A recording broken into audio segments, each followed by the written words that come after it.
बेटा जी, इसन कौन विशेष मीटिंग चलत रहा कि सुबह से साँझ हो गई? सासू माँ, आज तक हम रउआ से कबो कुछ पूछनी है का? अब का हवा पानी बदले खातिर भी हमके राउर इजाजत लेवे के पड़ी। एगो फोटो टांग के हमके उल्टा जवाब देके हमरा खिलाफ जाके तू साबित का कल चाहत अड़ो? तो हर 2 कौड़ी का औकात हम चुटकी में बर्बाद कर दे। जहाँ से आई बड़ू ना ओई जे उठा के फेंक दे। सासू माँ, हम इतना मूर्ख नहीं थे। हम ही घर में बियाह करके आइल बानी, और रहल बात औकात के, ता आज भी ई घर में हमार औकात राउर औकात से ना बहुत ज्यादा बा। काहे कि ई पूरा घर के मालिक हमार पति बाड़े। और रउआ के हमरा से कौनो काम रहल ना, जौना खातिर रउआ हमरा के घर में लेके आईनी। हमरा के सब पता चल गई बा। रउआ के हमार सिग्नेचर चाहत रहे ना, और हमार पति के अंगूठा। यही खातिर रउआ हमार पति के मूर्ख बना के रखनी और अपन बेटा के शहर भेज के पढ़ौनी लिखौनी।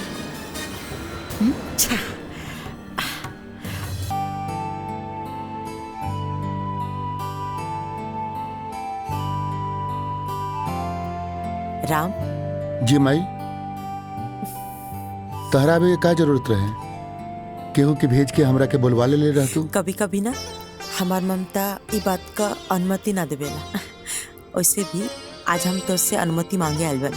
अनुमति? वो हमरा से आप ले रहा हैं। माई, हमके कुछ समझ में नहीं ख्या रहा बा। आपके हमरा से अनुमति लेवे के जरूरत कब से पड़ गई? जब से हमार बेटा शादी लायक हो गई। हाँ राम, हम तोरा खातिर लड़की देखी जा रहा बनी। तो क्या हमारे पसंद पर कोनो एतराज तो नहीं है ना? तू चाहता हमारा संगे चल सकता ना? माई, जिंदगी तोहार दिहल है, और इस जिंदगी से जुड़ल जवन भी फैसला बा ओकर हकदार तू हो। हमके तोहार पसंद पे कोनो एतराज नहीं है हमाई। तो ठीक बा, हम आवता नहीं। ठीक बा माई।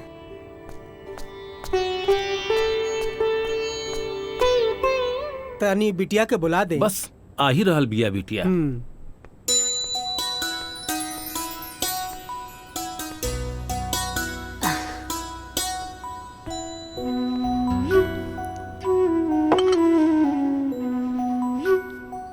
ली चाय पी।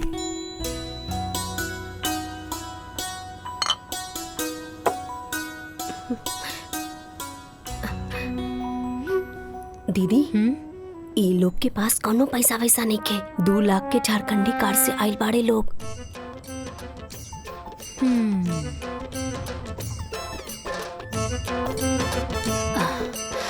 का काम करेनी? हमार नाम शेखर है।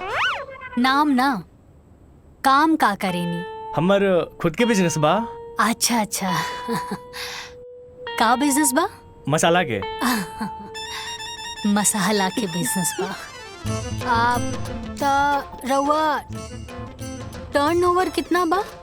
टर्नओवर बाबूजी बता दो। ई का पूछा था? टर्नओवर कितना बा? हमरा के नहीं मालूम। उठ।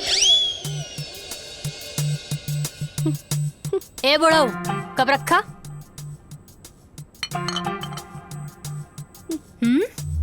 धोखेबाज। अरे ई लोगन के ना बाबूजी कोनो बिजनेस नहीं खे, ना मसाला के ना कुछ। अरे हमके तो लागत था कि आटा के चक्की भी ना बा इन लोगन के लगे। ई लोगन के जब टर्नओवर के मतलब नहीं खे पता, तो ई लोगन के का मालूम बा? और अभी ले तू लोग बैठल का बाड़ा? उठा उठा। अरे बाबूजी लड्डू ले ली। अरे निकला यहाँ से। निकल बाहर। चला, तू तो बेइज्जतियां करवा देला। चला। अरे बेटी, ई का कइलू तू? अरे बाबूजी, 1 नंबर के फटीचर आदमी बाड़े, और के लेके आयल रहे ऐसा रिश्ता? हाँ, अरे कामधारी काका। ई कामधारी काका के पास भी ना कोनो ढंग के काम नहीं खे। जैसे वो फटीचर बाड़न ना, वैसे ही फटीचर रिश्ता भी लेके आवेलन। अरे साची से बियाह करे खातिर कोनो ऑडी फॉर्च्यूनर बैंक बैलेंस लेके आए तब जाके साची सोची है कि शादी करे के बा कि ना कि ऐसन 5 लाख झारखंडी कार वाला। हाँ।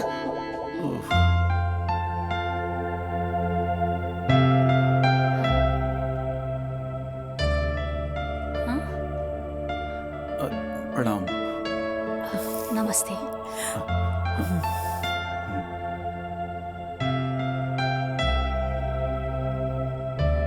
काका रवा एकदम सही कहत रानी है।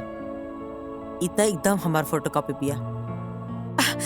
हमें इतने रवा परेशान करत रानी ना, लेकिन देखिए आज काने के हमरा के है हमके लेके पसंद है काका। बताओ बेटा का चाहिए तो के जौन चीज कहबू ना एगो फोन कॉल पे तोरा सामने आ जाए। जौन गाड़ी कहबू ना हरा लाल पीला सब, पैसा का कोनो कमी नहीं की। तो निश्चिंत होकर खर्चा करा, जिंदगी भर खर्चा करबू ना तब वो खत्म ना हो। हम चाहता नहीं कि शादी काल का काले हो जाए। ठीक बा नरेश भाई, काहे कि हमार शादी भी काले भर रहे तो हमार बहू काल आई तो हमके खुशी हुई। शादी की तैयारी इतना जल्दी कैसे हुई? हाँ रवा ओकर चिंता मत करी। अब रवा लोग हमारे को मजबूत रिश्तेदार बनी जा। सारा तैयारी हम खुद कर ली। आप लोग के खाली हो जा खड़ा रहे के पड़ी। लेकिन एगो शर्त बा। जी शर्त का बा? ज्यादा कुछ ना, हम जैसे से कहब तो के खाली वैसे वैसे करत जाए के बा। आज जैसे से तू करत जेबू वैसे वैसे तहार तरक्की हो जाए। फिर जिंदगी भर बैठ के आराम से जीवन का मजा लिया।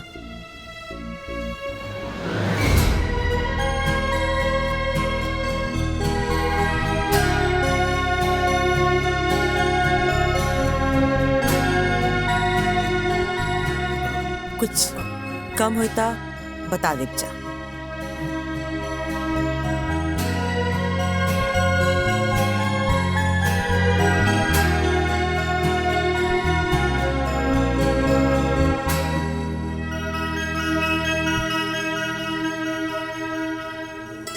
रख ला, आशीर्वाद है।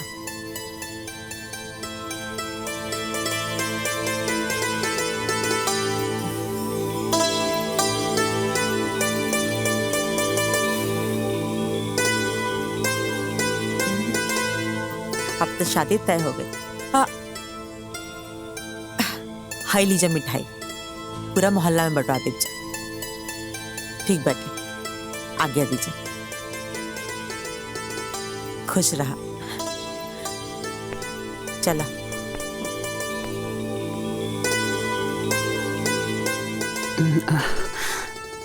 बिना लड़का देखे शादी के लिए हाँ कह दे लूं? छोड़ी ना माई, अब रिस्क ले लेनी तो ले लेनी। अरे बेटा, कल शादी हो जाएगा, घर बस जाएगा, ओकरा बाद देखल जाई कि कौन केकरा के इशारा पे नचावता। अरे बेटी, उ देवकी के हम जाने ली। वो बहुत लोभी, लालची और स्वार्थी औरत बिया। कौनो बात नहीं खेमाई। अरे हमरा के भी तो पता चले कि वो खास काम और जरूरी काम उनकर का बा। काहे परेशान बड़ा? नहीं कुछ नहीं। माँ का फोन है। हाँ माई प्रणाम। खुश रहो बेटा, बहुत खुश रहो। ई कहत रहने के पैसा मिल गया ना? हाँ माई मिल गई। ठीक बा। अच्छा सुनेगा जरूरी बात, हम ना राम का ब्याह तय कर दिल बानी। का बात करत है? अब भैया तैयार हो गए शादी खातिर? हाँ, अब ब्याह काले बाटे तो क्या आवे के बाद जरूर से आज ही है। माई बाकी एजा हमार दोस्त लोगन भी बारे। तो का हो गई, सबके ले लिया। अच्छा लगी बाराती करी सब लोग तो। ठीक बा माई, ठीक बा प्रणाम। हाँ चल, खुश रहो बेटा। का बोल रही है मम्मी? राम भैया के शादी तो फिक्स हो गई बा। अच्छा। हाँ हमनी सब के चले के बा बारात में।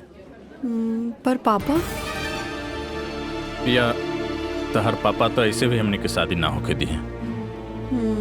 तो चला हमार दुनिया में।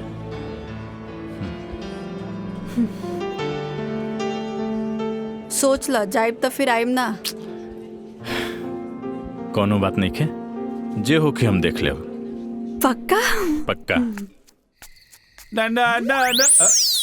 का जीजा जी, राम भैया कहाँ बड़न? अरे होइए कहीं हैं?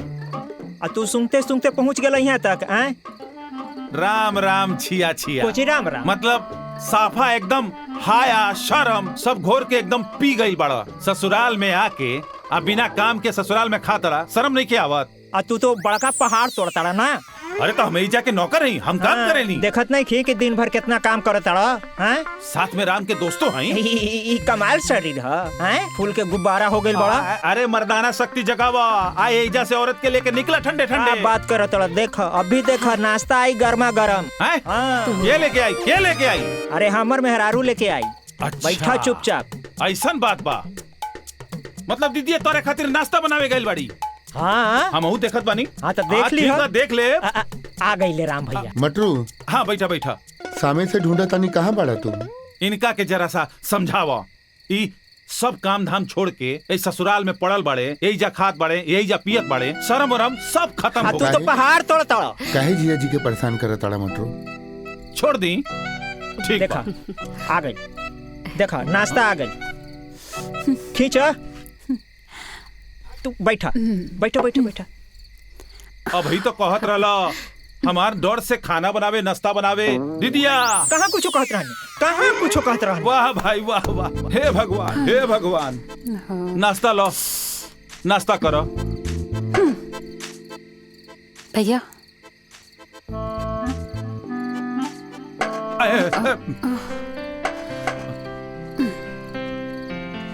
प्रणाम।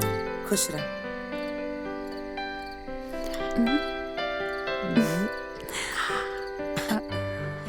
माई मिठाई कौन खुशी में? खुशी ई बाटे कि हम अपना राम का ब्याह तय कर दिल बानी। अब ब्याह काल्हे बाटे। माई लक्ष्मण के कॉल कैलू? हाँ हाँ, तोरा लक्ष्मण के फोन कर दिल बानी, उ कल आ जाई, तो परेशान मत हो। फिलहाल तो हमरा संगे चला, तोहर कपड़ा खरीदे के बाद। ठीक है चलो।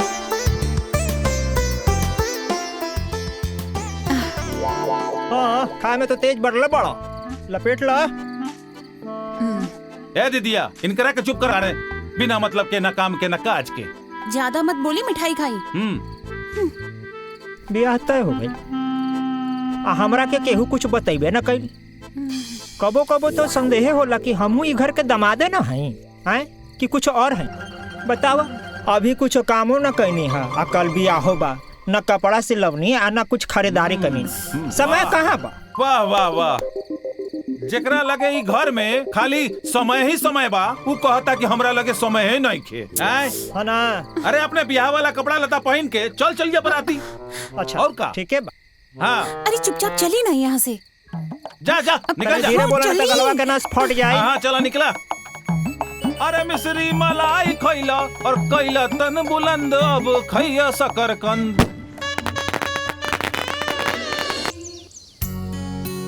दाइमा ली, राम आओ को दुल्हन का आरती आप उतारे।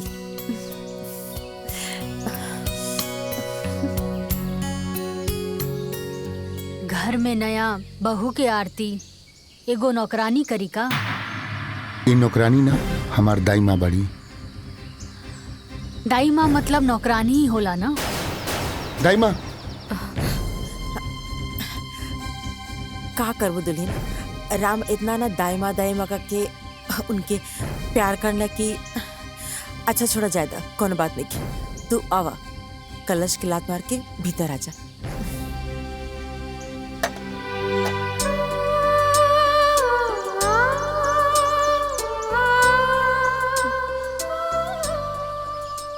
ला दुल्हा दुल्हन खातिर दूध भी आ गई। आप सब भौजी के परेशान न कर, ठीक है? अरे दीदी, हमनी भौजी के परेशान ना करता नहीं, हमनी तो जान पहचान बनावे आइल बानी। का जीजा? माई माई माई। अरे काहे परेशान करता सन, चल जा सन, आजो का आराम कर दो सन, जा पार्टी कर सन। हाँ शुभ काम में देरी कैसन। पार्टी मनावला ढेर दिन हो गइल बा। चला। हाँ रवा के तो यही सब में मन लागत। हाँ चलो चलो चलो चलो चलो पार्टी मनावे। चला। दुल्हन हाय ला दुल्हन तहार मुंह दिखाई।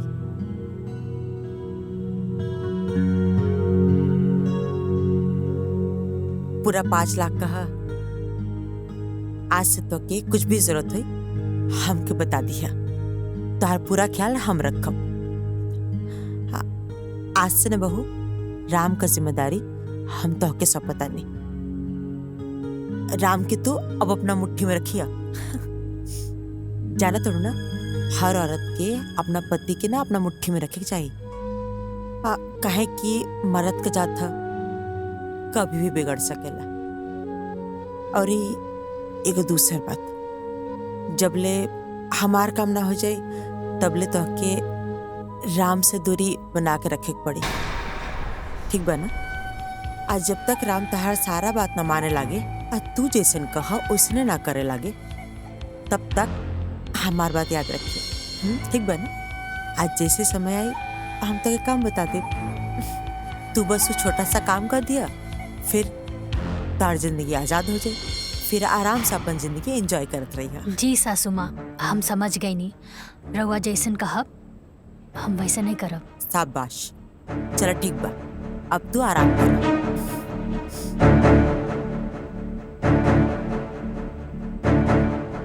कैसन माई बिया जे अपन बेटा के ही अपन पतों से दूर रखे के बात कर दिया। बिया त लोग घर खानदान बढ़ावे खातिर करे ना लोग। खैर हमरा के का करे के बा जे हुक्म चलावे के बा चलावे दा।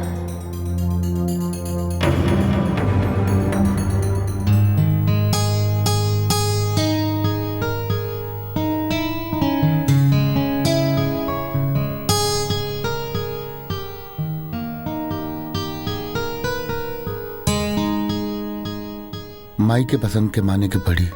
ऐसा लागता कि आसमान से चांद उतर के हमरा सामने आके बैठ गइल बा। अखिया खोलबू कुछ बोलबू या पूरा रात अखिया बंद करके ही बिता देबू?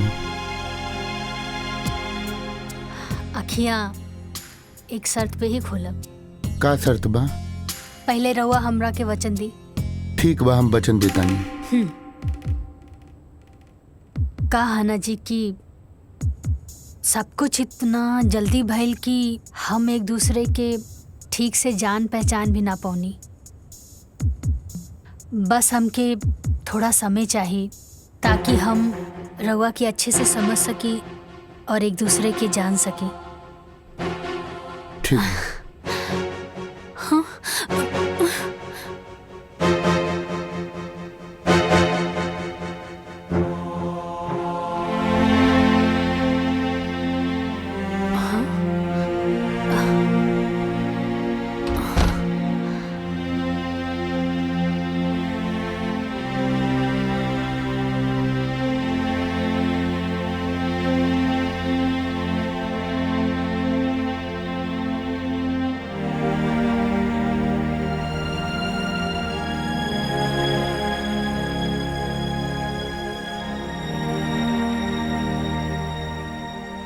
हमरा के माफ कर दिया। थैंक यू भगवान जी। रवा तो हमरा के सब कुछ दे देनी। बस कुछ दिन के बाद बा ओकरा बाद हमने के एक हो जाए। हाँ।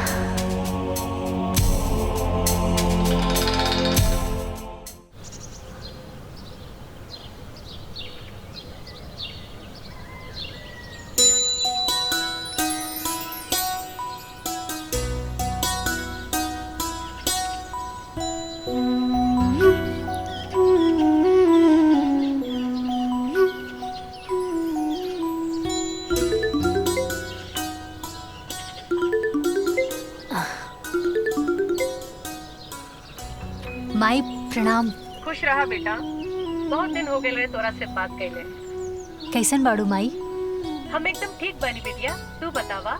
हाँ हाँ सब ठीक बा, हम हो ठीक बानी। और साची तोहर सास कैसन बिया?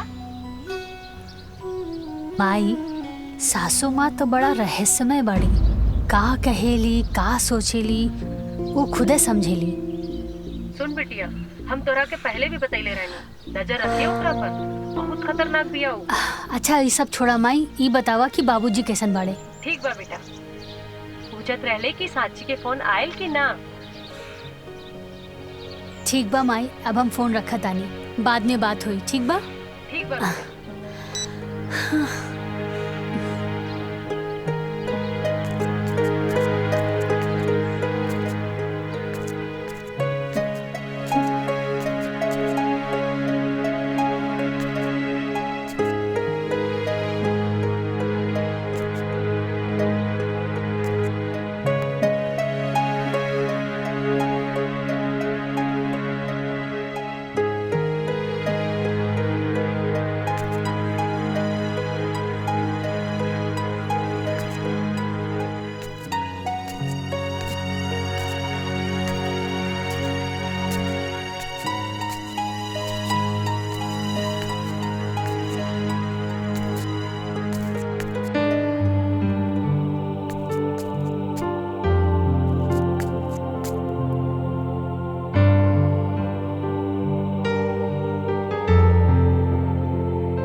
बेटा जी,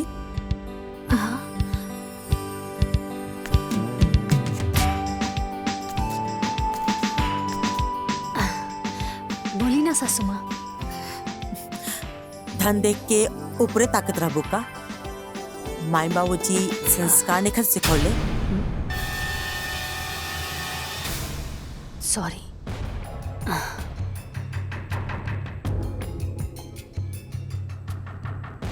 भोरे भोरे ना तोहार नजर हमरा पाँव पे होके के आ ओकरा बाद दाई माँ का संगे किचन में। आ बाकी काम देखे खातिर त अभी हमार हाथ पर सलामत बा। ठीक बा ना? बकरा के माई कब तक खैर मनाई? आज राव टाइम बा, चलाला हुकूमत, कल हमार आई त हम बताई। दुखा गल का? कोई बात ना, आगे से ध्यान रखिए। आगे से हमसे पूछे बिना उन्हें मत जिया। काहे सासू माँ, भूत प्रेत के वास बाकाओं में? जितना बोलल जाता ना उतने सुनल करा, ढेर दिमाग लगाव का जरूरत नहीं है। ठीक बना? आपन दिमाग मत चलावा, भीतर जा। आखिर ऐसन का बा वो दिशा में जे हमरा से छुपावत अड़ी? ये कमरा के रास्ता हम जरूर खोल के रहब।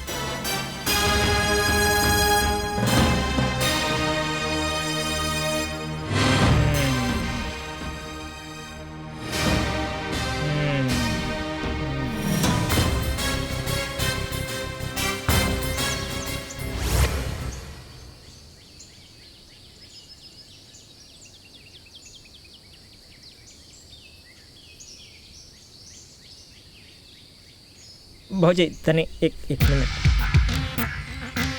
हाँ बोली ना पाहुन, का बात बा? बैठे। अब बैठे। बैठी ना रहुआ। तब कहीं भौजी का हाल चाल बा? हाँ पाहुन, सब कुछ ठीक बा। कैसन लागल घर दुआर और इमे रहे वाला लोग सब? हमरा छोड़ के बताएं। सब केहू अच्छा बा, घर द्वार भी बहुत अच्छा बा। हमरे जैसन खा गई नहीं ना धोखा। हाँ? एहिजा के लोगन के चेहरा गोर बा, बाकी दिल काला। हमरा दिल बिल्कुल साफ बा, गोर बा। रउआ सोचत हो खब कि काला कलोटा सुखड़ा आदमी के कि मंदाकिनी कैसे मिल गई, लंगूर के अंगूर कैसे भेटा गई? हाँ? कैसे बैठा गई? मोहब्बत भौजी। हाँ। मोहब्बत में आंधर हो गई रहनी है। वही मोहब्बत के चक्कर में ओकरा से बियाह कर बैठनी। ओकरा माई के चक्कर में, ओकर माई के मीठी मीठी बात में मुहा के घर जमाई बने खातिर तैयार हो गई नी भौजी। हमरा का मालूम रहे कि घर जमाई के साथ साथ ये जेल खाना के भी मुंह देखे पड़ी। ये अच्छा खासा चलता फिरता आदमी जेल खाना में बंद हो गई। अब ये जेल से कैसे मुक्ति मिली है भौजी, कुछ समझ में नहीं खे आवत। पाहुन रवा चिंता मत करी, सब कुछ ठीक हो जाई। ए जी कहाँ बानी? अब का होल तहरा के? सुनी रवा देख ली, हम अपन काम निपटा के आवत आनी। ठीक बा भौजी।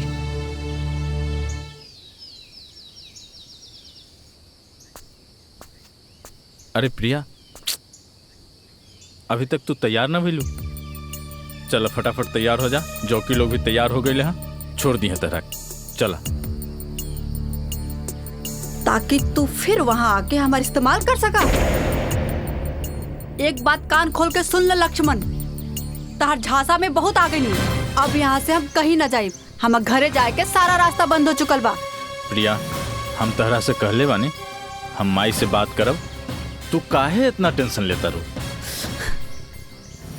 कह दिया नी ना कि हम कहीं न जाए, मतलब कहीं न जाए। तू जाके पहले माई से बात करा, फिर हम यहाँ से कहीं जाए। बहुत हो गए लक्ष्मण तुहार। हम कहनी है ना बात करब, तू समझत काहे नहीं खूब? बस ठीक बा। ये बात सुनत सुनत हमके 5 साल बीत गए, अब बहुत हो गए। अब तुहार हम एक भी बात बर्दाश्त ना करब। तू जा अपन माई से बात करा और सारा बात क्लियर करा, तब हम यहाँ से कहीं जाए। वरना तू भूल जा कि हम कहीं जाए। अब तो तुहार भाई के शादी भी हो गई बा। ठीक बा, ठीक बा, ठीक। दिमाग अपन शांत रखा, अभी तैयार हो जा फटाफट। वहाँ जौकी लोग तहर इंतजार करत हुई हैं। तू तैयार हो जा फटाफट, हम जा तनी माई से बात कर। तू निकला, ठीक बा?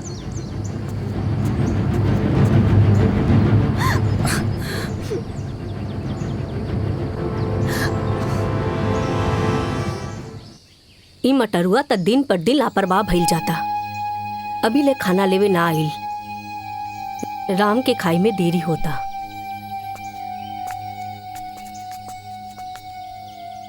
दाईमा रवा केहू के इंतजार करतानी का? मटरुआ अभी ले ना आइल। राम के खाना खाई में बहुत देरी हो जाई।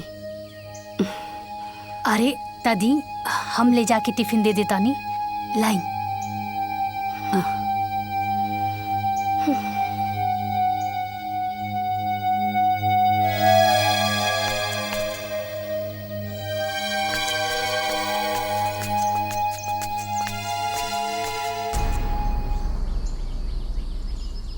बेटा जी, पति पर प्यार उमड़े लगल बा का?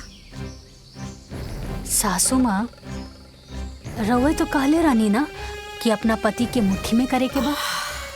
बस ये सब उहे के प्रयास बा। शाबाश, ई भइल ना बात। कहा तो का चाहिए? हमके तो बस राउर आज्ञा चाहिए। ठीक बाटे, आज से राम का टिफिन तू ही लेके जेबू। जल्दी जा, वो तो के गोदाम में भेटैया। अनाज जाए के समय होता ना। ठीक बा, और ये हमार बात याद रहे। जा। जी सासू जी।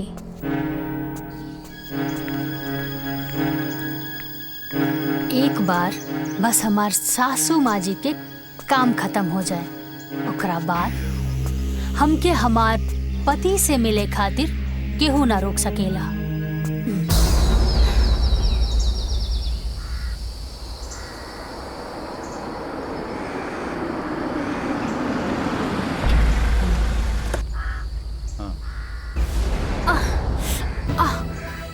आराम से उठो, बिल्कुल आराम से।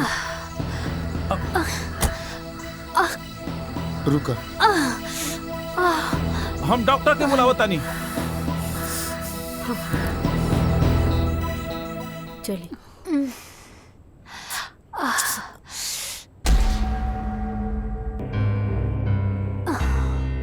मामूली चोट है, चोट की वजह से बुखार आ गया है। मैं दवाई लिख के दे देता हूँ, आप मंगवा लीजिएगा, सुबह तक ठीक हो जाएगा। धन्यवाद डॉक्टर साहब। मटरू। हाँ माँ जी।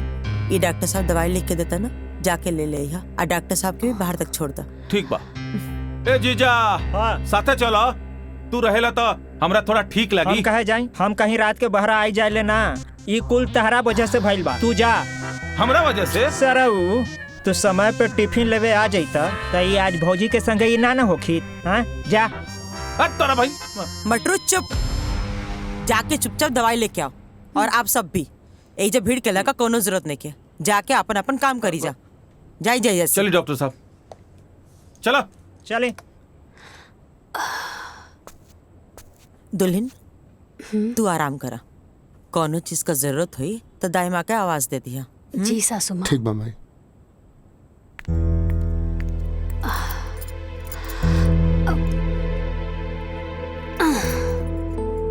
अरे रहे दी ना रहुआ, हमके कम्बल दीदी।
सांची सोई दी ना। अरे उठा उठा के वो गेट पीट रहा बा। अरे बाप रे बाप दाई माँ, अरे ये जल्दी से हटाई, अगर देख ली ना तो सब गड़बड़ हो जाई। हटाई हटाई, जल्दी करी ना।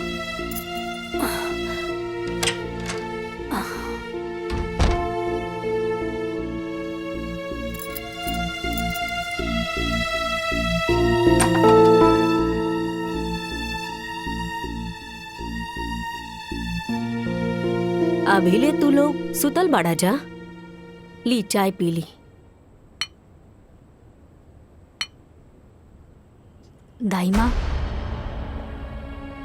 एक छोटी सी गलती की वजह से रहुआ अभी ले हमरा से नाराज बानी। आपन बेटी समझ के हमरा के माफ कर दी ना। हम तो तोहके ओ दिने माफ कर देने रहनी हा, तोहसे भला काहे नाराज रहब। तू तो लक्ष्मी बाड़ू ही घर के। जल्दी से तैयार हो जा, काहे की मालकिन 2 दिन खातिर बाहर जाए वाली बाड़ी।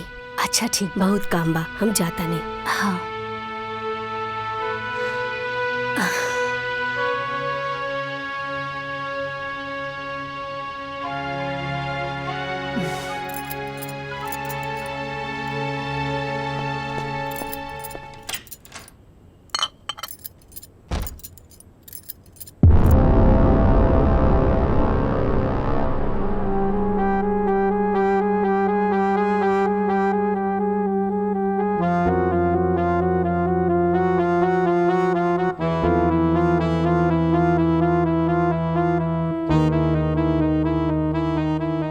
चमक धमक के बीच में ई जंग लगल ताला,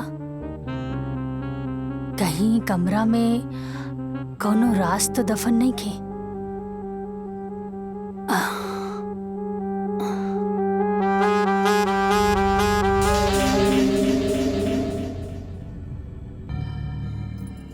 दुल्हीन, ये का करत हो तू? चला हिजा से। अरे दाई माँ, हम तो ये घर के बहू बानी। ना ना, चला चला।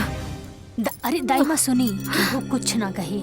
हाँ, और हमरा के तो बस इतना जाने के बा कि आखिरी कमरा में ऐसन का बा जेकर के हो के जरूरत नहीं खे। कोई कुछ ना बोली, हमरा के देखे दी।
बा?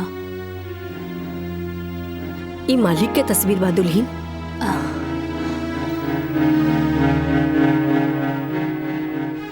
घर के मालिक और ऐसन जगह पर? अरे जब घर के मालिक के उचित स्थान नहीं के मिलल तब बाकी लोगन के हालत तो बड़ा गड़बड़ हुई ना दाई माँ। हम मालिक के उचित स्थान जरूर दें। ना ना दुल्हीन ना।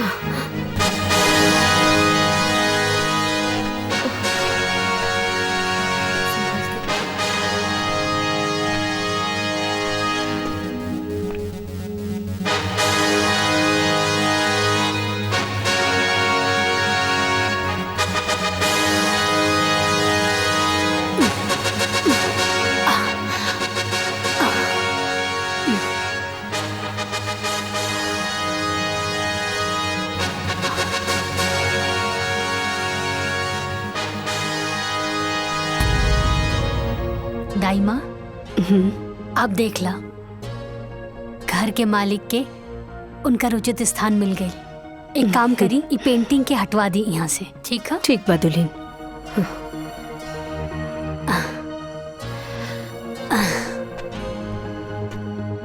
बाबूजी की फोटो वो कबाड़ खाने में, लेकिन काहे?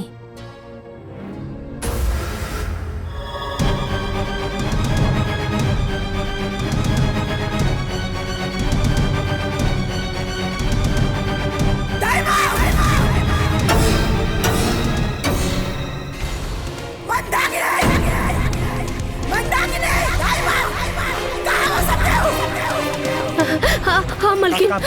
कहाँ भाई माई? मंदाकिनी, ये फोटो आई जा क्या डांगला सा? हाँ? अरे बाप, क्या डांगला सा ये फोटो आई जा? पता ना भाई। हाँ? अरे ये फोटो का हाथ गोड़ वाला आपने आग टंगा दिला? हाँ?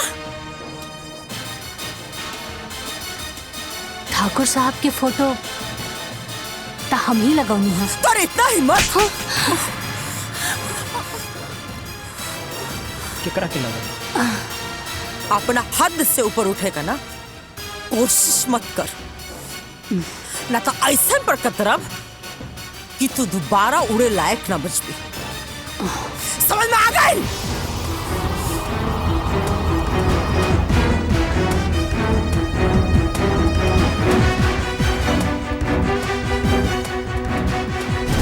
का भइल माई?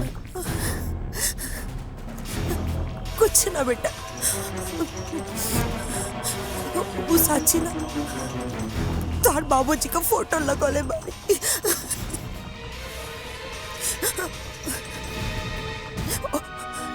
वही खातिर शाबाशी देत रहनी है।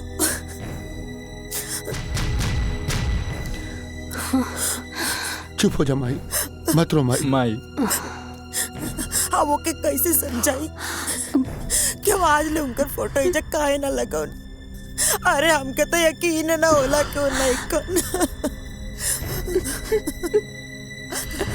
मत रो माई। बाकी कौन बात ना, अगर दुल्हन फोटो लगाइए दिले बाड़ी तो ये दुल्हन ओ पाएगा मालो टांग दो। ए माई, माई चुप हो जा माई। अब जब बाबूजी के प्यार हमनी के किस्मत में लिखले नहीं खे तो कोई भी कुछ का कर सकेला माई। लक्ष्मण बिल्कुल सही कहता रे माई, मत रो माई। माई चुप हो जा माई। देखी ना, फोटो में लागत है कि अभी बोल पड़ी हैं। कितना आस रहे हमरो इनका से मिले के, लेकिन देखी आज मिलबो कहीं तो फोटो पर माला लटकल बा। चुप हो जाई माई। माई बाबूजी हमनी के छोड़ के ना गईले, हमनी के बीच में बाड़े। एगो फोटो खातिर इतना गुस्सा। ससुर जी की फोटो देखकर सासू माँ तो एकदम आग बबूला हो गई। अपना पति से इतना नफरत काहे? कुछ तो बात जरूर बा। आखिर सासू माँ के हमरा से ऐसन कौन जरूरी काम हा? कहीं एकर मतलब ई त ना कि हमरा के हमार पति से ना मिले देवे के हिस्सा भी यह प्लान के बा? ना त एगो सास अपन बेटा के अपन बहू से मिले खातिर काहे रोकी? हाँ।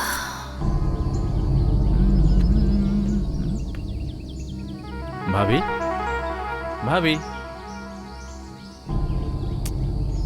भाभी अरे देवर जी आई। का भाभी भैया के याद आवता का? ना ना देवर जी ऐसन कोनो बात नहीं खे। तो फिर इतना स्ट्रेस में तो पहले कबो ना दिखात रहने। का बात बा, तबीयत ठीक बा ना तोहार? हाँ देवर जी तबीयत ठीक बा। कहाँ बानी? जाई राउर फ्रेंड बुला रहल बिया। जी आवत।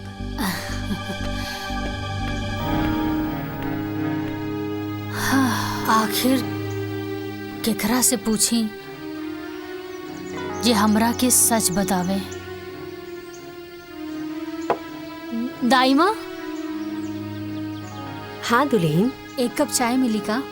हाँ हाँ अभी हम लेके आवतानी। हम गार्डन में बानी ओइजा लेके आ जाइए। ठीक बा हम वही जे लेके आ जाई।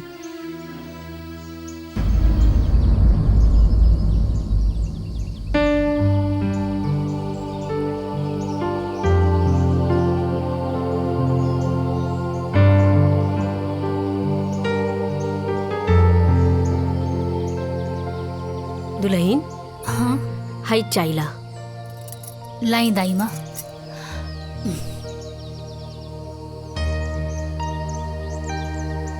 दाई माँ। का दुल्हन? अगर रवा से हम कुछ पूछब त रवा बुरा तो ना नु मानब? ऐसन काहे कहत हो? पूछा। दाई माँ रवा ई हवेली में कितने साल से काम करत बाड़ू? जब से राम के जन्म भई तब से ये हवेली में हम बानी। हाँ। अच्छा दाई माँ एक बात बताई, ये ससुर जी की फोटो देख के सासू माँ इतना गुस्सा में काहे आ गई? एकरो जिम्मेवार हम ही बानी दुल्हन। छोड़ा ना जायदा, उनकर तो आदते बा बोले के। अरे दाई माँ सुनीता, एक तरफ बहू भी बोलत आनी और दूसरी तरफ बात भी छुपा रहल बानी। और हुआ जिम्मेदार कैसे मानी? का बताई दुल्हन, राम जब 5 साल के रहने तबे मालकिन के स्वर्गवास हो गई और मालकिन की याद में ठाकुर साहब दिन रात नशा में ही रहे लगने। तब ठाकुर साहब से हम ही जीत गईनी कि हमर गांव में एगो हमर सहेली बा ओकरा से बियाह कर ली और ठाकुर साहब भी बात खातिर तैयार भी हो गईलन। और एक दिन देवकी एक बात हम था कि यही क्लियर कर देता नहीं कि हमरा से कबो संतान के तू उम्मीद मत रखिया। काहे के हमनी लगे एक संतान बा जेकरा पर तहार पूरा अधिकार रही, ताकि कबो भी हम संतान का कमी ना होके दे। ताकि हमरा बात से कोई एतराज तो नहीं है? ठीक बा।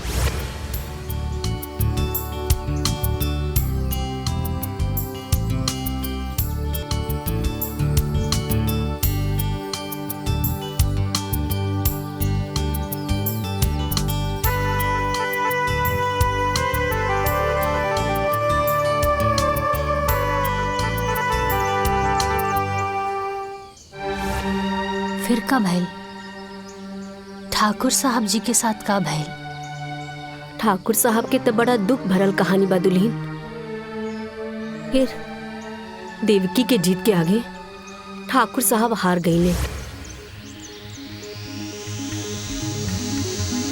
देवकी कौने धर्म संकट में डाल देलू? हम तो ऐसे पहले ही कहले रहली नु कि हमके और बच्चा ना चाहिए, और फिर कहता नहीं कि एकरे बारे में ना सोचा। ठीक बा ठाकुर साहब, हम भी अभी ना जहाँ था देवकी दाएं ने खबरदार जो मरे एक बात कह लू। ठीक बा, तू जैसन कहबू वह हुई। पर भगवान खातिर मरे के बाद मत करो।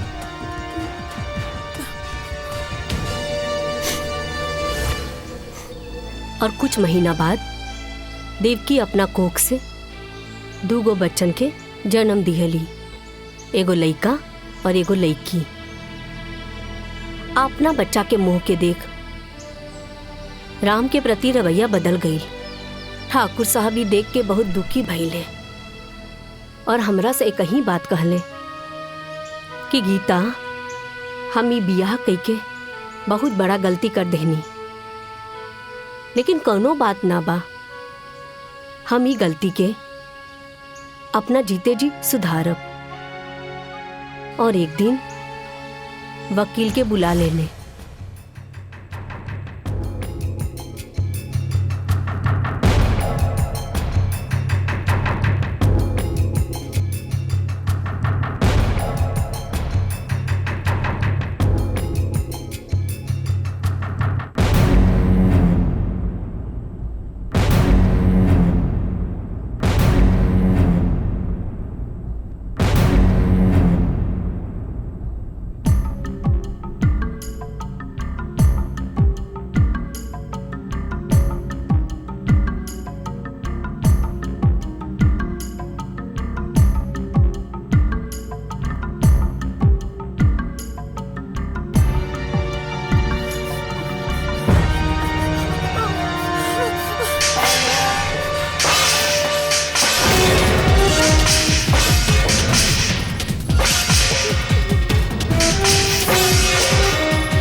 उर्वा काका ले रनिया, हाँ सौतेली ना, तब जब रवा हमके सौतेली कहिए देले बानी, तो अब हम रवा के बताई कि सौतेली का होले। तो रवा के का लागल कि रवा वसीयत बदल के जंग जीत लेनी। अरे जंग था अब शुरू भला। रवा आज से, अभी से हमरा खातिर मर गई।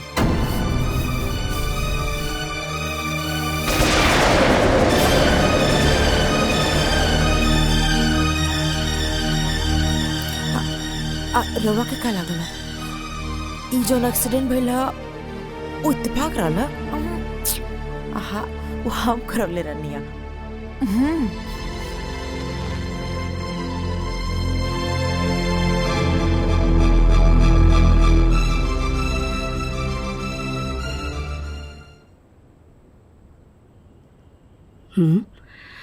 अरे मालिक कहाँ गए? हाँ? हाँ?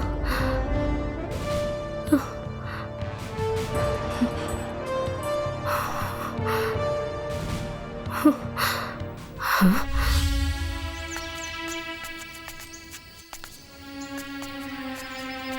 ओकरा बाद ठाकुर साहब कहाँ गईनी? ठाकुर साहब के का भइल हमनी के कुछो पता न चलल। बहुत लोग तो इहो कहेला कि देवकी ओकरा के मरवा देले। अगर हमके पता होखित कि हमार सहेली अंदर से ऐसन बिया था तो हम शादी करवैती ही ना। हमके अपना सहेली माने के बजाय एगो नौकरानी माना दिया। ई सबके तो जिम्मेदार हम ही हई। रउआ से कौनो गलती ना भइल बा। रउआ तो बस आपन फर्ज निभानी है। का दाई माँ, तोरा लगे कुछ काम नहीं खेका?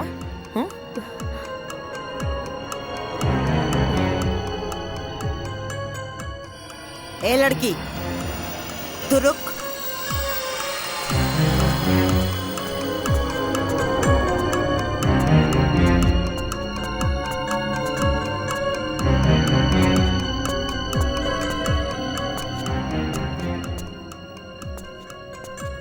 बेटा जी, इसन कौन विशेष मीटिंग चलत रहा कि सुबह से साँझ हो गई?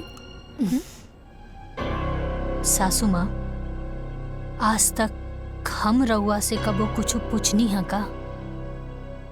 आपका हवा पानी बदले खातिर भी हमके राउर इजाजत लेवे के पड़ी। एगो फोटो टांग के हमके उल्टा जवाब देके हमरा खिलाफ जाके तू साबित का कल चाहत रो? तो हर 2 कौड़ी का औकात हम चुटकी में बर्बाद कर दे। जहाँ से आइल बड़ू ना ओई जी उठा के फेंक दे। सासू माँ, हम इतना मूर्ख नहीं थे। हम ई घर में बियाह करके आइल बानी, और रहल बात औकात के, ता आज भी ई घर में हमार औकात राउर औकात से ना बहुत ज्यादा बा। काहे कि ई पूरा घर के मालिक हमार पति बाड़े। और रउआ की हमरा से कौनो काम रहल ना, जौना खातिर रउआ हमरा के घर में लेके आईनी। हमरा के सब पता चल गई बा। रउआ के हमार सिग्नेचर चाहत रहे ना, और हमार पति के अंगूठा। यही खातिर रउआ हमार पति के मूर्ख बना के रखनी, और अपन बेटा के शहर भेज के पढ़ौनी लिखौनी। पता चल गई। ज्यादातर हम ऊ जहरीली नागिन हैं जेके एक बार डसले पे नहीं तो उठ के पानी भी ना मांगेला। सासू माँ, नागिन प्रजाति के त रउआ पार कर देनी, एमे कौनो शक नहीं खे। लेकिन रउआ नागिन ना, रउआ बानी आस्तीन के सांप, जे पालेला उहे के रउआ डसेनी। रउआ शायद ही भूल गईनी कि जौन हवा पानी में रउआ पलपोस के आयल बानी, उहे हवा पानी में हमहू पलपोस के आयल बानी। यही से अगर रउआ नागिन बानी त हम बानी सपेरा, और हम हर वो नागिन के फन कुचले के हुनर अच्छे से जानी ले। राउर ये जोन गुरूर बा और ये जोन हुकूमत बा ना, एक दिन ओकरा के अपन पाँव के नीचे ना झुकावनी तो हमरो नाम साची ना।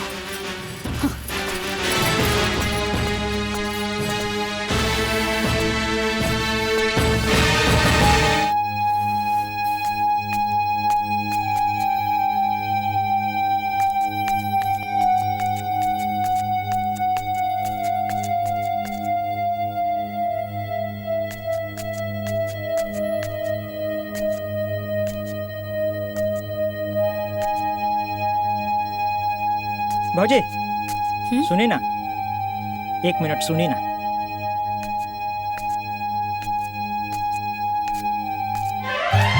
अरे हे दुर्गा, हे काली, हे लक्ष्मी, हे सरस्वती, हमरा कोनो प्रकार से ये घर से बाहर निकाली है भौजी, हमरा उद्धार करी। अरे बाहुनी, ई रउआ का कर रहल बानी? हाँ उठी, अरे पहले उठी।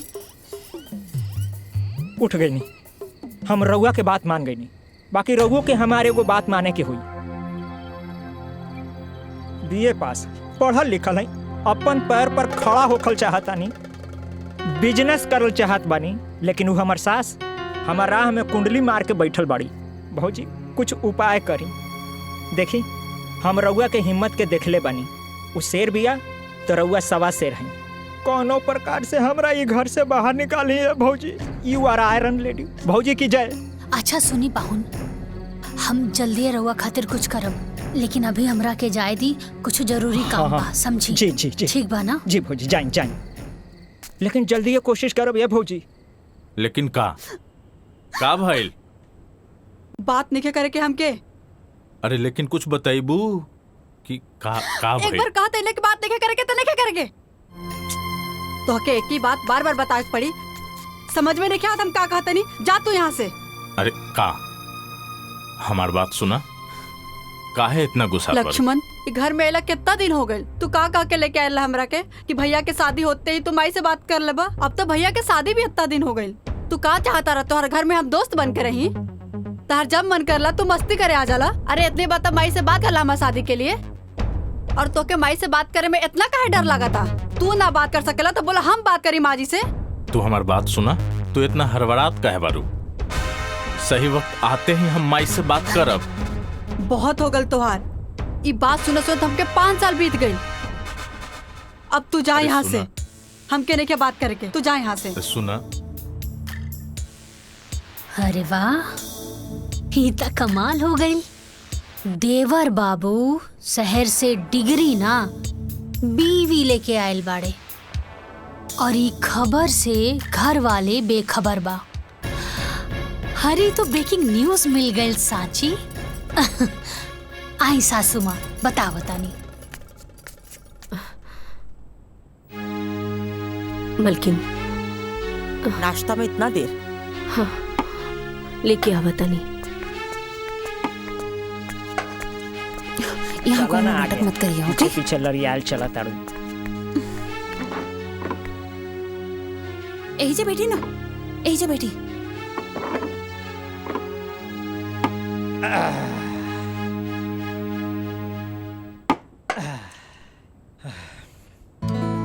भूख लागल बा। हटी। प्रणाम माई। माई बहुत भूख लागल बा, खाना दा ना। दाई माँ हमरो लावा। दाई माँ रोटी दा। आज कुछ चटपटा नहीं खे बनल बा का?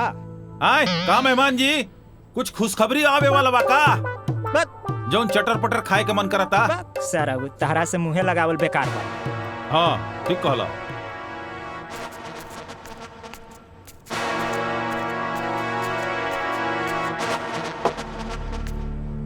दाई माँ हमरो तो भूख लगल बा। हाँ ठीक बा।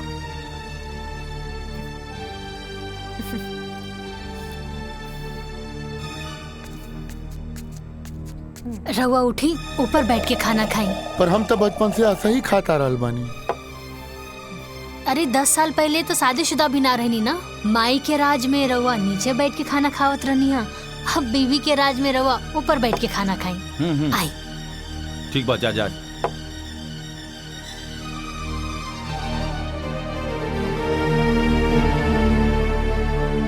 आई बैठी। हाँ राव, एजे बैठ के खा ला। अब तू घर वाली जी वाला हो गल बाड़ा, अब हमार बात का कौन डाली? ना माई, ऐसन बात नहीं है। अगर तू कह तो फिर हम वही जगह जाके बैठ जाए। ना ना बेटा, कोनो बात ना, आज से तो एजे बैठ के खा। माई एगो रोटी दा ना। हाँ हाँ। ये पूरा घर के मालिक हमार पति बाड़े। ए लीजी रोटी।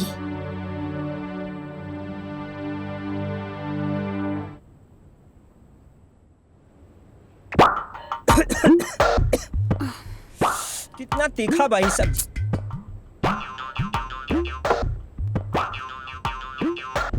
इतना भी तीखा नहीं के मेहमान कि घोटाओ ना, खाई चुपचाप।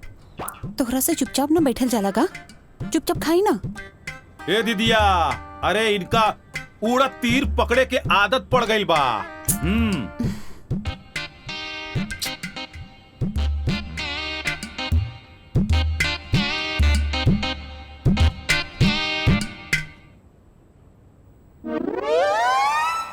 देवर जी,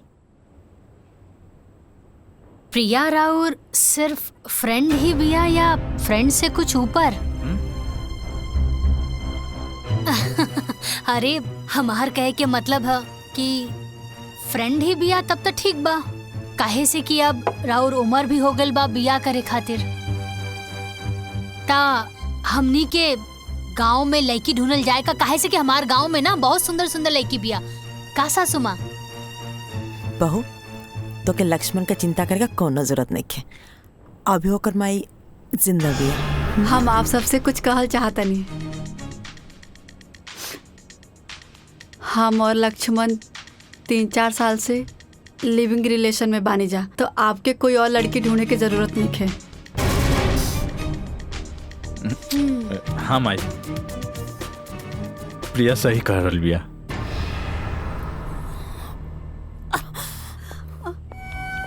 माई माई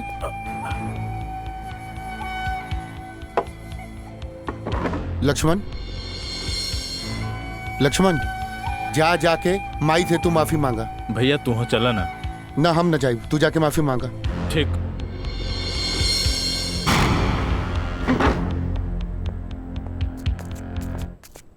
पाहुन, ई लिव इन रिलेशनशिप का होला? वो जो शादी से पहले होला ना वही होला। मतलब आजकल के जनरेशन के पता ना का हो गइल बा, शादी ब्याह के झंझटे से एकदम खत्म। बाप रे बाप, ढेर कलयुग आ गइल बा। हमरा खाए दो। ढेर बात बोलब, चुपचाप बैठी ना। दीदिया का कहती है सुना।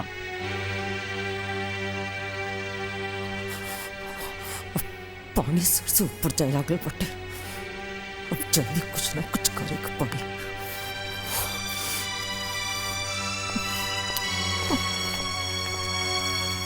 माई माई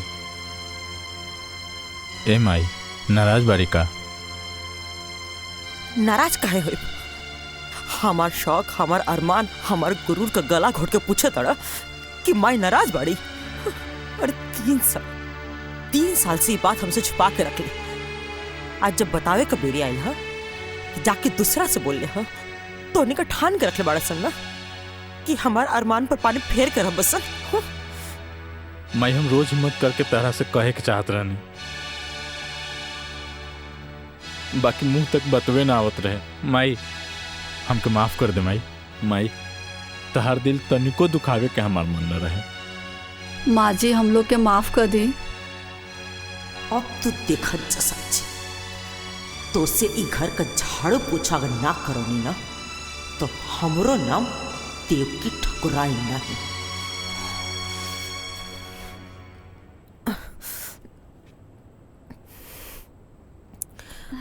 प्रिया तो हमके शुरू से पसंद रही बुद्धू।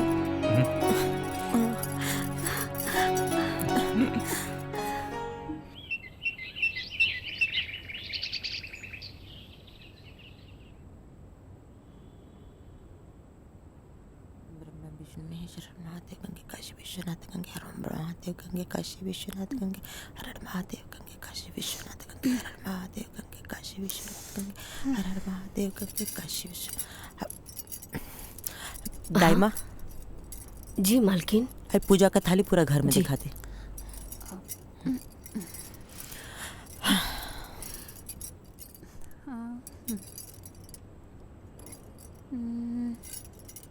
प्रिया बहू,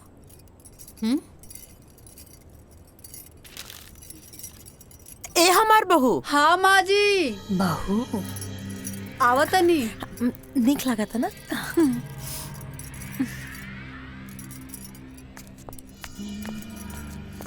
प्रिया पे बहुत अच्छा लगी। हाँ माँ जी। आओ ना हमारा लगे बैठा। हमार चांदनी है बहू।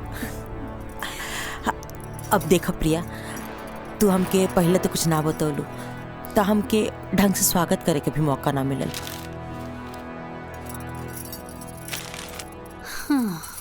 ना तो हम इतना धूमधाम से तुम्हारा स्वागत करती ना कि जमाना का खुलल का खुलले रह जाए।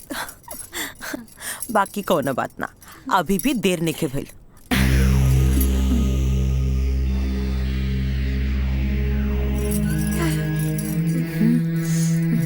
ये हमार खानदानी हारा, तब तक तू एक पहना, धीरे धीरे ना हम तो के घर का गार्जियन भी बनाते।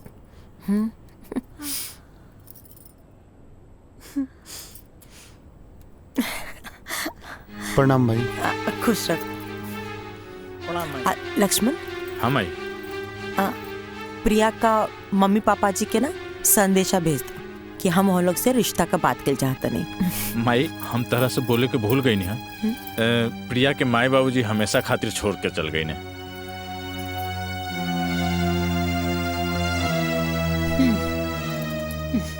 हाँ तो का भेल? हम प्रिया कमाई हैं आज से। अरे राम, तो इजा काहे बैठल बाड़ा? जाके पंडित जी के बोल दा तहार छोट भाई का ब्याह तय हो गइल बा। ठीक बा माई, हम जाके अभी पंडित जी के बोला के लावतानी। सांची तू हो जा, माई के काम में हाथ बटावा। जी हाँ सांची। अरे हमरो के केहू कुछ बताई कि हमरा का करे के बा। हमहू ई घर के दमादे हैं, हमरा का करे के बा? शादी ब्याह के माहौल बा, ज्यादा कूदी ना, चली तैयार होई। चला चला, एकरा में घबराए के कौन बात बा, चला।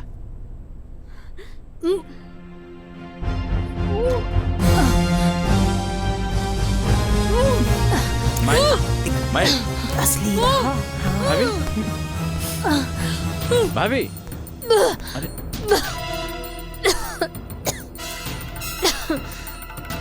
और ये तहार खुशी देख के मुंह बनावतिया। चाय दे जरतिया। हाँ तो हई देख, हई सन हमारा लगी कम से कम 10 को बा। का भइल भाभी?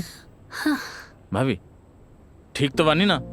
हाँ देवर जी हम ठीक बानी, बस उल्टी आ गई। भाभी डॉक्टर बुलाई का? अरे ना देवर जी हम ठीक बानी। और रउआ एजा का करत बानी? राउर तो शादी के बाद चला था ना, जाई तैयारी करी। भाभी हम ठीक बानी, रवा जाई। ठीक ठीक बा।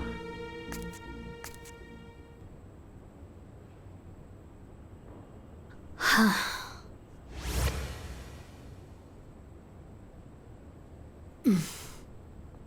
सांची हम का भइल? तोहार तबीयत ठीक बा ना?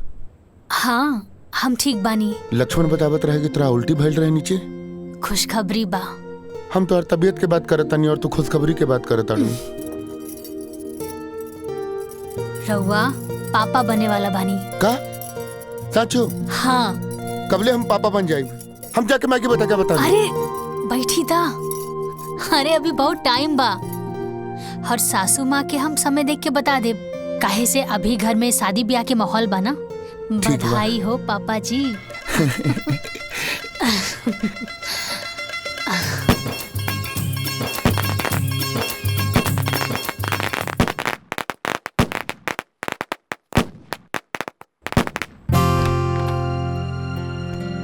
प्रिया हम आवतानी भाभी के देख के। आजे देखल जरूरी बका, कल चल जी। आवे जा, चुपचाप बैठा।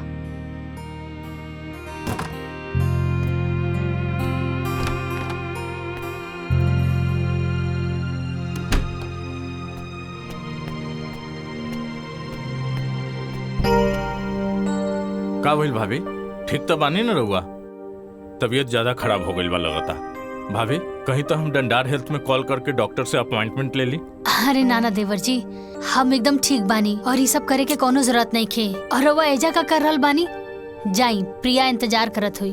अरे ना भाभी, पहले हमरा खातिर रहुआ लोगिन बानी, ओकर बाद प्रिया। हाँ लक्ष्मण तू टेंशन मत ला, हम बानी नु। तू जा, प्रिया तोहार इंतजार करत हुई।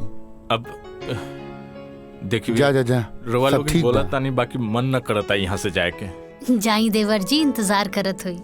ठीक बा।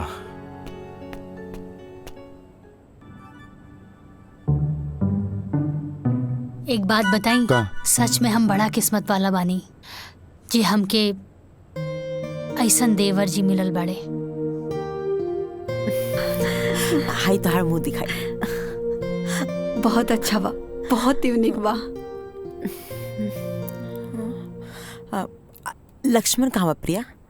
उ गइल बड़े साची भाभी के देखे, बीमार बड़ी। हमार तो अपने लेकर पराया हो गई बा। हमार लड़का मतलब? प्रिया ओ राम हमार अपन बेटा ना है। अरे उस सौतेला हो सौतेला। हम बहुत कोशिश करें कि लक्ष्मण ओकरा से दूर रहो, लेकिन वो तो भैया भैया करके एकदम भगत बन गई बा। अब तू ही सोच दुल्हन, का हम यह दिन खाते ओके पढ़ौले लिखौले रहनी है कि वो जाहिल गवार का पीछे पीछे घूमत रहो। हाँ बाकी प्रिया, अब हम ये चाहता नहीं ना कि तू लक्ष्मण के अपना मुट्ठी में रखा।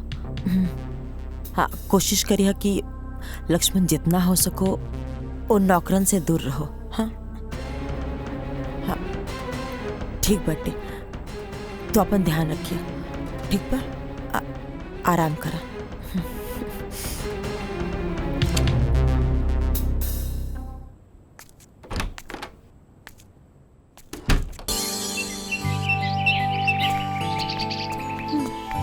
पूरा काम हो जाता।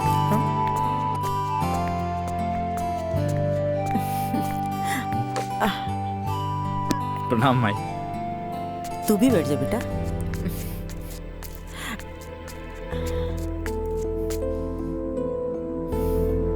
प्रणाम भाई।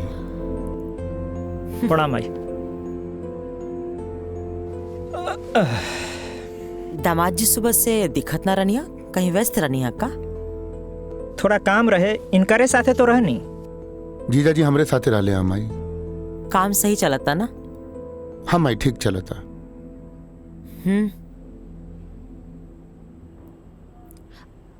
सुनी ना देवर जी। हाँ भाभी। जीजा जी के रवा लोगन से कुछ बात करे के रहल हा। हम कहाँ कुछ कहनी हा। हाँ कहत रहनी है कि सिनेमा।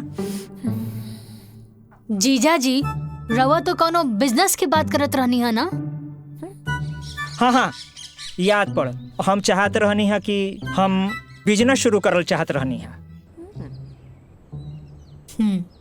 बाकी यहाँ ना जौनपुर में अपने जिला। ये तो बहुत अच्छा बात बा माई। बढ़िया बात बना, लेकिन एकरा खातिर तो धन चाहिए। तई में परेशानी का बा? टिकट हम बना देता नहीं, अब फाइनेंस का व्यवस्था माई कर दी। वाह, ससुराल होके तो ऐसा। सासू माँ तो साक्षात लक्ष्मी है। दामाद जी रवा के नहीं लागत कि रवा आजकल मेढक नियर ढेर फुदकता नहीं? माई जीजा जी अपना जिला जौनपुर में व्यापार करे के प्लान कैले बने। राम बेटा इकुल इनका बस का बात नहीं है। वो जैसे बाना उनके ओसी ही रहता। रवा को दिक्कत बाका दामाद जी? एक बार मौका तो देके देखें। हम मौका पे चौका ना मारब तराउर दामाद ना। माई जब जीजा जी इतना कॉन्फिडेंस में कहा ताड़े तो एक बार मौका देला में का दिक्कत बा माई? हाँ माई, अब जब भैया भी कह रहल बारे तो जीजा जी के एक मौका देवे के चाहिए हमनी के। ठीक बा, अगर सब करी है इच्छा बात तो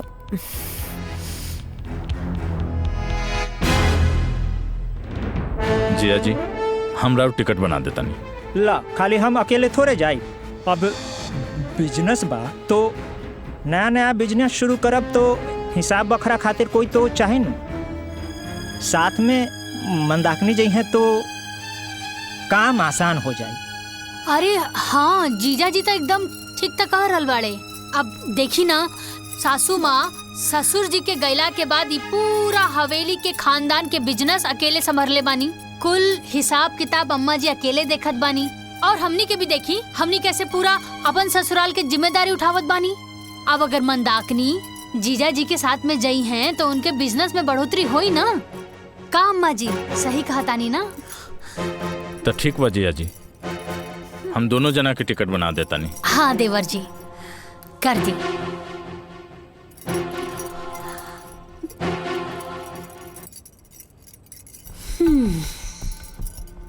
ली जीजा जी, टिकट तो बन गई। असम के ट्रेन बा और टिकट बन गई जी। शाम के ट्रेन बा। तहार बहुत बहुत धन्यवाद। ठीक बात है। चलो चल जल्दी चलो, सामान पैक करे को हुई। चलो चलो चलो। अरे सुनो ना, सुनो सुनो चल चल जल्दी चल। चला ढेर मानी सामान बिखरल हुई, सबके समेटे के हुई। चलो चलो। अरे चला ना, चलो चल चल चल चला चला। प्रिया हाँ? जा तू हेल्प करा। ठीक बा। हम मठू के बोले ले बतानी। भैया हम भी चलता नहीं। आओ चला जमाई।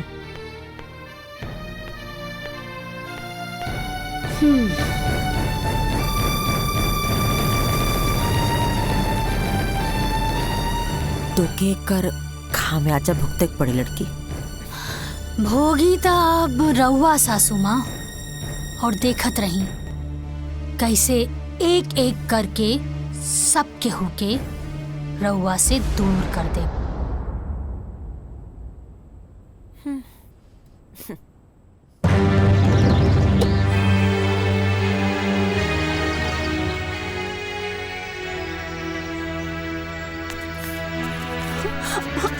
चला चला गाड़ी छूट जाए चला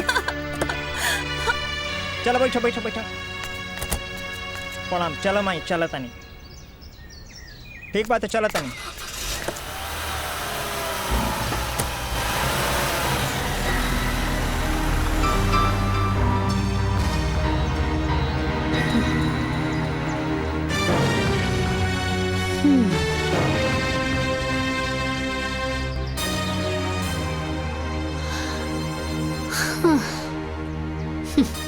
ए मटरू रुको रुको रुको रुको।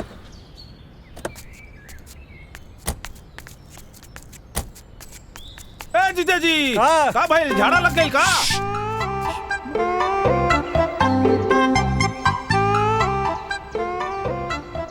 हे भगवान हमरा ससुरारी के रास्ता के मुंह ना देखे के पड़े। हे भगवान हमरा इस सास के दोबारा मुंह ना देखे के पड़े। हे भगवान यहाँ के सारा अनौती पनौती सब यहीं रह जाओ। एक सेकंड हो गई सबसे बड़का पनौती के तो लेके जाता कहाँ? अब हमरा का मालूम कहाँ ले जाता? चलो चलो चलो ट्रेन छूट जाई महाराज। चलो चल चल चल चल चल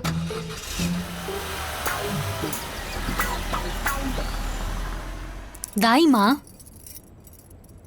ये फोटो देख के लागता कि इनकरा के कहीं ना कहीं हम देखले बानी, लेकिन कहाँ देखले बानी याद नहीं के आवत। देखले तो बानी कहीं ना कहीं। याद करके बतावा दुल्हन, कहाँ देख लू?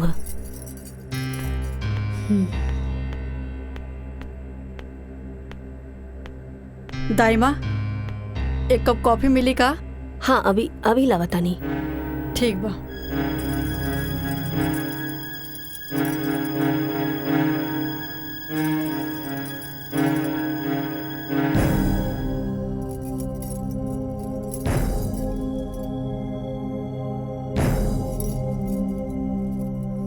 दाई माँ हाँ कॉफी बनाने में कितना टाइम लगा था? बस हो गई अभी लागता नहीं। पता ना कहाँ कहाँ से सब उठ के आ जाला।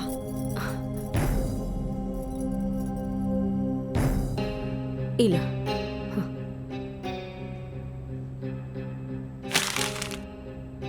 इतना टाइम लागेला कॉफी बनावे में?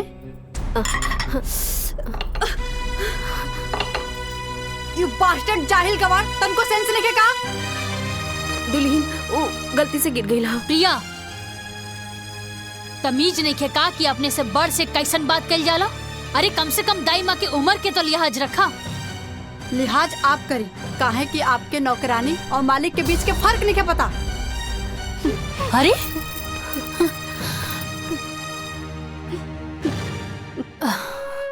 दाई माँ दाई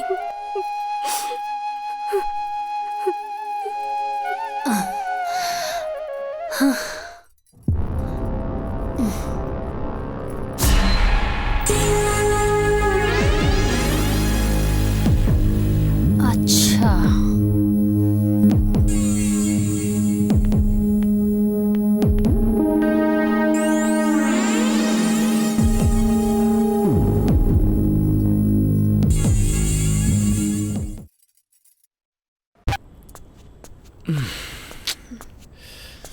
अरे वाह का बात बा, आज तो कुछ ज्यादा ही सुंदर लगा तारू। का भइल? प्रिया चलो हमके टॉवेल दे, नहाए के पड़ी, बहुत देर चुनचुना था। जा जाके अपन भौजी से मांग ला। अब भौजी कहाँ से आ गई? प्रिया हमके तो कबो कबो लागत था ना कि तू हमार पहले वाली प्रिया हो ही ना। शादी के बाद एकदम बदल गई लू। अरे चलो भाई टॉवेल दा, देह नोचता। देह नोचे चाहे माथा, गवार वाला काम करे में बड़ा मजा आवेला ना। गवार मजदूर के साथ रहत रहत तू मजदूर हो गल बड़ा। अगर मजदूरी करे करला तो इतना काहे पढ़ला लिखला? प्रिया अपना जवान के लगाम दा। का गलत बोलता नहीं, मजदूर के मजदूरे बोलम ना। प्रिया वो हमार भाई है। भाई है तो का गवार है? प्रिया लक्ष्मण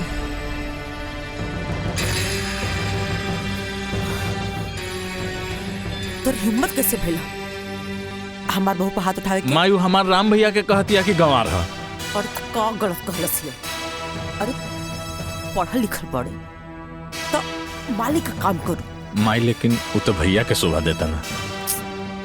तो ठीक बा, जिंदगी भर ओकर नौकरी करू, हाँ वही का संपत्ति पर गुलाम बन के जी। माई तू का कहता रू? हम सही कहता रू। अरे तोर बाबूजी मरे से पहले अपन सारा संपत्ति और राम का नाम पे कके चल गए ना। अब अगर ओकर मर्जी हुई तो ओमा से होता के 2 टुकड़ा दे दे, बाकी अब तक वो संभव नहीं है। काहे कि ओकर आपन वारिस आवेला बाटे। आपका जब मेहरारू भी है ना उन ओमा से 2 कौड़ी भी तो के ना दी। अरे बेटा हम तोर माई है, जौन कहता नहीं तोर भलाई खातिर कहता नहीं, तू समझ।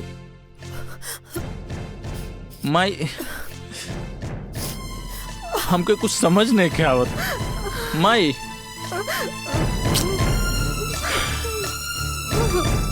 का हो रहा बस समझ में नहीं क्या आती। राम भैया, राम भैया, ओ राम भैया। अरे का हो मधुसूदन? ए भैया हमनी चंदा मांगे आयल रहनी जा। अच्छा हम देता नहीं, कितना चाहिए? ना ना भैया आप भैया रहे दी, राम भैया के भेज दी, हमनी को उससे ले लिहल जाई। ठीक बा भेजा तानी।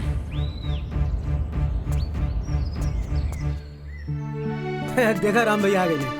भैया का भइल मधुसूदन? भैया हमने मंदिर में पूजा अर्चना खातिर चंदा मांगे आयल बानी। अच्छा कोनो बात ना, हर साल के तरह ए साल भी पूरा पूजा के खर्चा हमरा तरफ से ठीक है भैया। है ला पैसा। जी भैया। कोनो चीज में कमी ना होके के चाहिए। ठीक है भैया। निसंकोच कोनो बात हुई तो बताइए। जी भैया प्रणाम। ठीक बा। प्रणाम भैया। लक्ष्मण का भैया नाश्ता कैला है? हो गई। हाँ मटरू भाई थोड़ा बाहर जाता नहीं काम से, तू खेते पे जाके पानी पटा ली है। भैया आपन काम ना खुद ही करे के चाहिए। ऐसे भी हमके अभी बहुत काम बा अपन प्रोजेक्ट पे। आई पढ़ाई लिखाई हम खेती गृहस्थी करे खातिर नेखे कहीं ध्यान रखिया।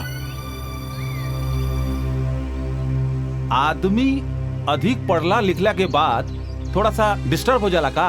चुप छोट भाई बा चल। हाँ चला।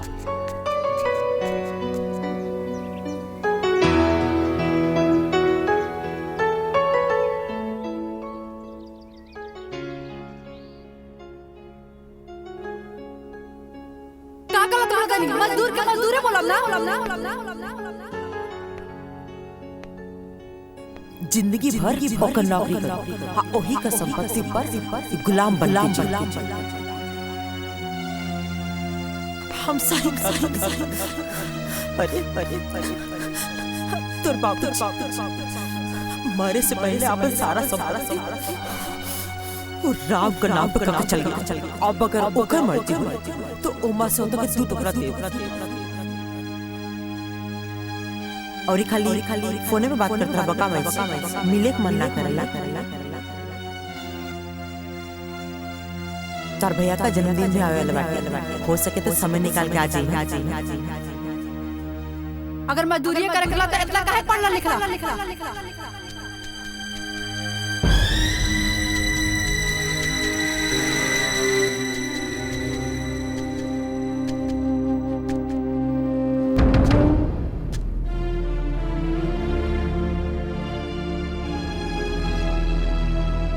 प्रिया तू ठीक कहत रहलू। हमार नाम के एक भी पहचान अपन गांव वाले के सामने नहीं है। तो के हम उहे न समझात रहनी। हाँ अब सही समय बाटे अपन मुट्ठी टाइट कर दे, न तो सब कुछ ना रेत का नियर निकल जाई। तो माई ओकरा खातिर का करे के पड़ी? विशेष कुछ ना करे के पड़ी, खाली वसीयत का पेपर पे राम से अंगूठा लगा के पड़ी, वो लड़की से साइन करा के पड़ी। बस पूरा दौलत संपत्ति के सब कुछ के तो इकलौता वारिस हो जाए। ई काम हम आज का आज ही कर दे। राम के तो हम जैसे बोलो वैसे कली, बाकी टेढ़ा खेर बिया लेकी। बाकी जो भी हो, आज तो फैसला होके रही।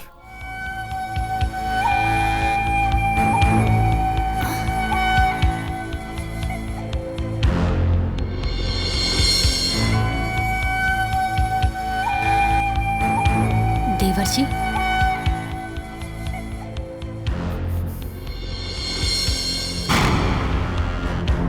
सासू माँ, बहू सवेरे मंदिर गए रहलू सास का दिया बाती कर तड़ू, बहुत शुभ घड़ी बाटे। तनी एगो हमर छोट काम कर दो, हाई पेपर साइन कर दो। सासू माँ, कौना चीज के पेपर बाई? तो के याद बा तो से कहले रहनी, तो से एगो छोट काम रही, जब सही समय तो बता दे। उहे ला वसीयत का पेपर है, साइन कर दो।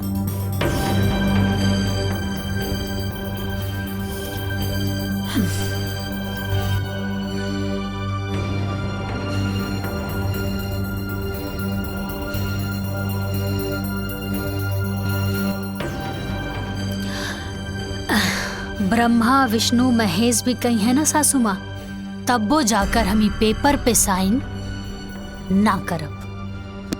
भाभी कर दी साइन। अच्छा एकर मतलब कि सब लोग एक हो गए बाड़ा, कोनो दिक्कत नहीं के।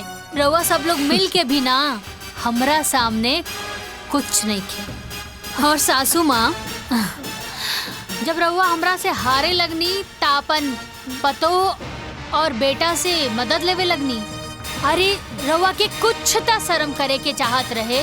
हाँ, इतना प्यारा देवर जी के मन में भी रउआ जहर घोल के रख देनी। अरे छी बार भाभी, अगर एक शब्द भी और हमार माई के खिलाफ निकलल तो हमरा से बुरा कोई न होई। हाँ, हटी देवर जी हटी। भैया, अब समय आ गइल बा हुकुम के इक्का के।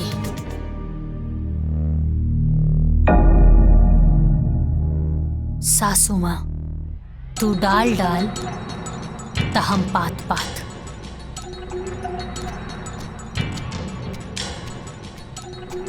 प्रणाम माई। खुश रहो। राम। हाँ माई। माई के हैं बेटा? ठीक बा।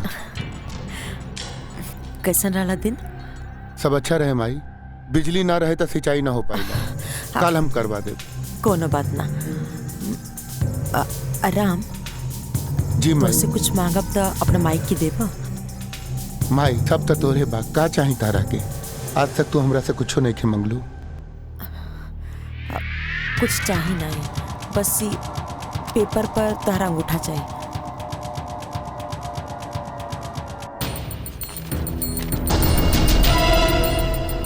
यहाँ पे माई।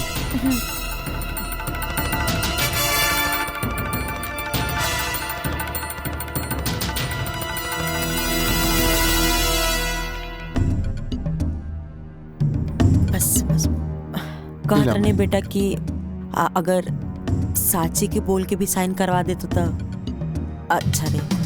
ठीक है माई, हम करवा देता नहीं। साची, साची जी यहाँ आवा। आवता नहीं।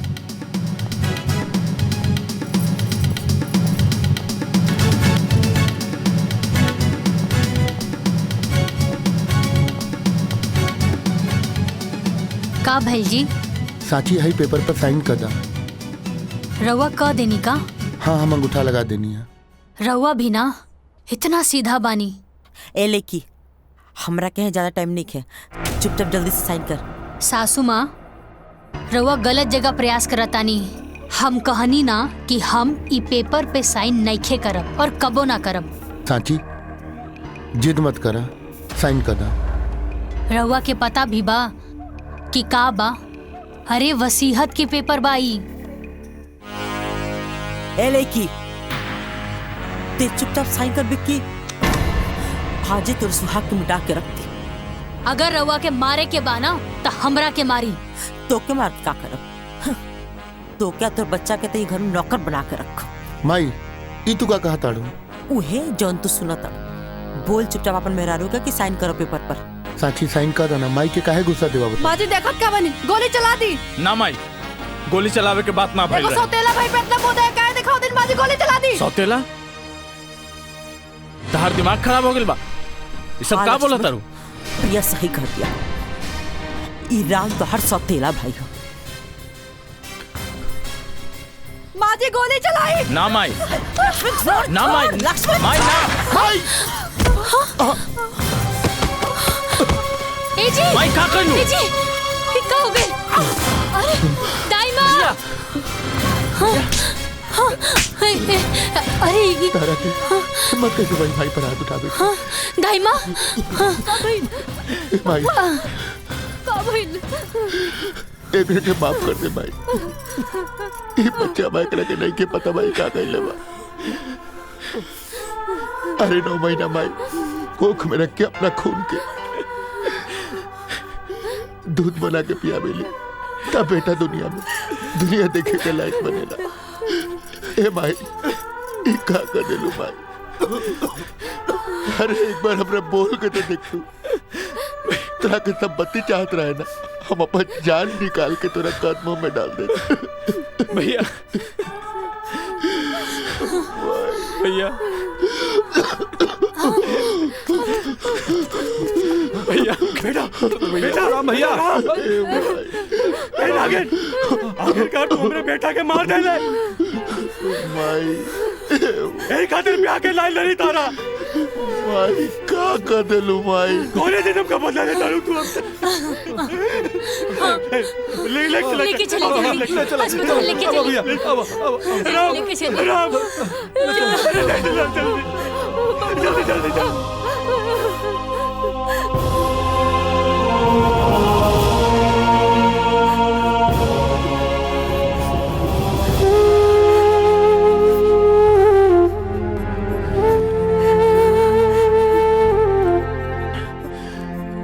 इतना बड़ा झूठ।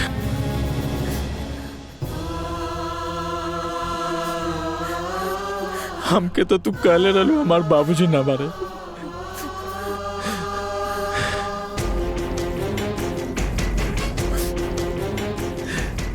बाकी काहे माई काहे ऐसन कहलू?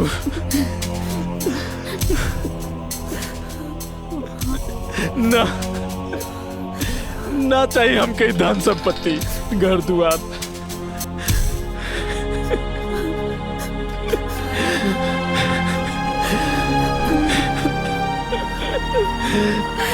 ना चाहिए। माफ कर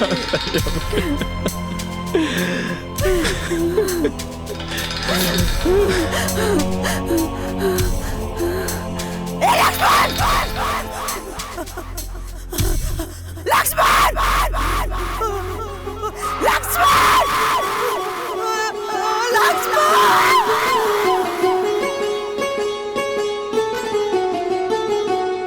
ठीक बानी ना? हाँ हम ठीक बने।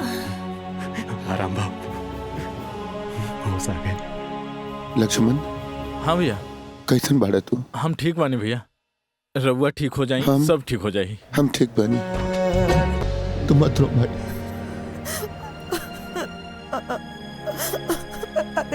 तोरा हमरा से थोड़ा भी नफरत ना होला। हर कोनो बात से कबो हम बुरा मन लिया माई।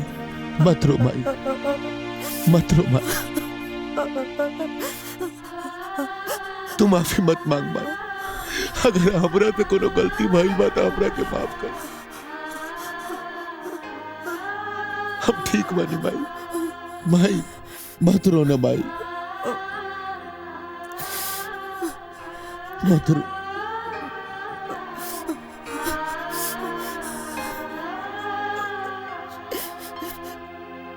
ठाकुर साहब रवा भी हमके माफ कर दी। अरे हम लोभ में आके ना अपन फर्ज भुला गए रहनी।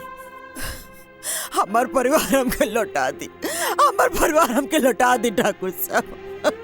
देवकी सुबह के भूलल अगर शाम के घर आ जाए तो ओकरा भूलल ना कहल जाला। देवकी गलती हमार है। अगर हम ताके सौतेली ना कहती तो तू सौतेला व्यवहार ना कर तू। लक्ष्मण, माई के चुप करावा। माई तू चुप हो जा।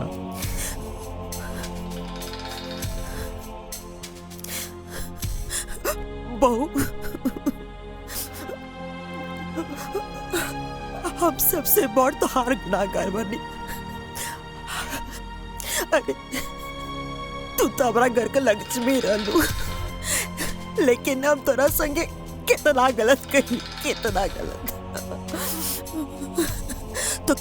तो कि जौन सजा देवे के बा तू हमके दे दा, बाकी हमके माफ कर दो। माई माई, रउआ के प्राश्चित कैला के कौनो जरूरत नहीं खे। राउर एक एक आंसू ई बात के गवाही देता कि रउआ निश्चल बानी। और माई कहल जाला ना कि अंत भला त सब भला। और सासू माँ, अब सॉरी माई, अब कौनो शर्त वर्त तो नहीं खे ना?